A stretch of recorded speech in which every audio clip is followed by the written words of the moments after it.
Today I will show you how to do a pull forearm stand or headstand. First I will demonstrate and then we will break it down.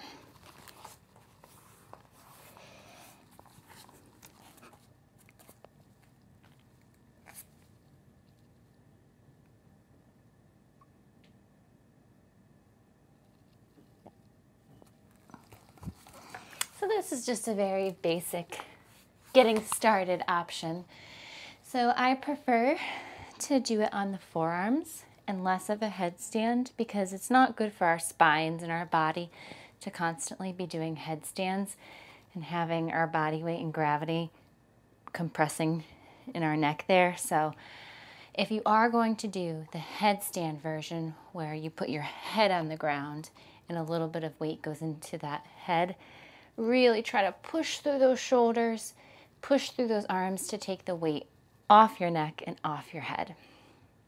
And make sure to do a full warm-up before you work on this one. So I will talk you through it as I demonstrate. So first, you will bring your hands close to the base of the pole. Have your forearms about a yoga block width apart, like so. You can measure the distance like this. I actually bring mine in maybe even a smidge closer, just a tiny bit closer. It depends on your own body size. And then I go into what looks like a downward dog position.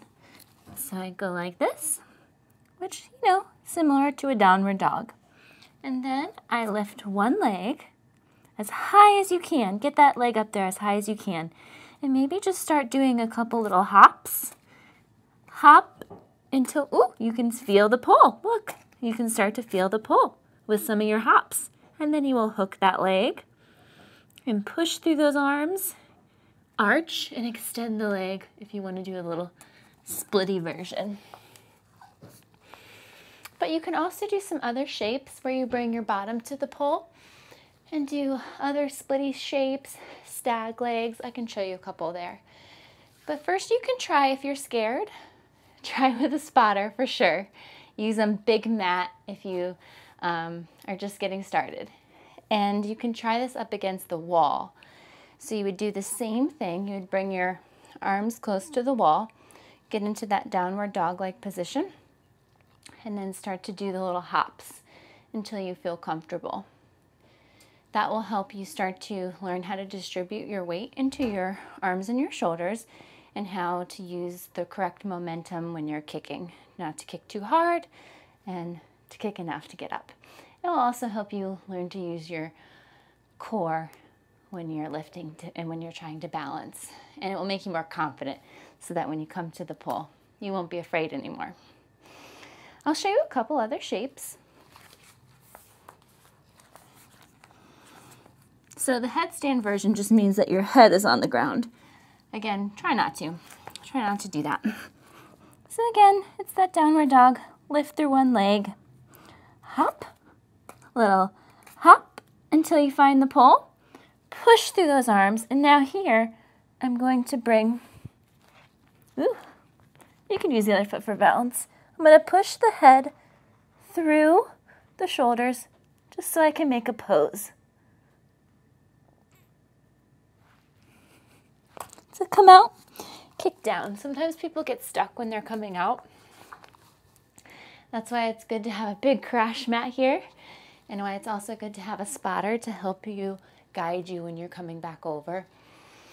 But that's one where if you do want to bring your bottom towards the pole, you will have to usually start to push the head through, open through the chest, and think about just pushing your chest proud when you're doing the one where you bring your bottom towards the pole.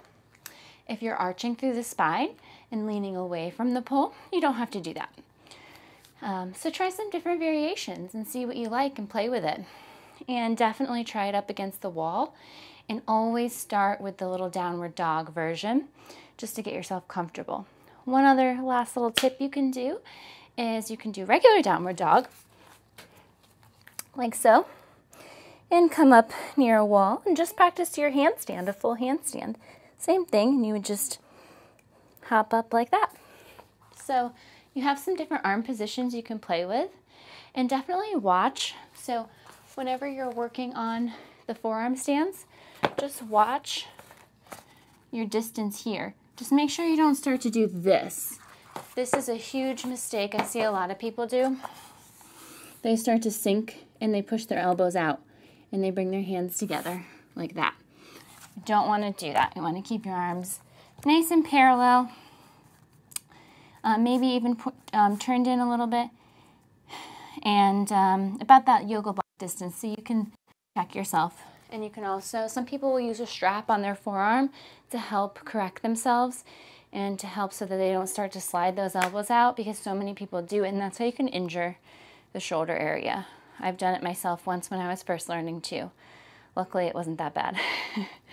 So I hope that helps you work on your forearm stands up against the pole, and even some little headstands and handstands, and maybe next time we'll go over how to do the straddles up and down.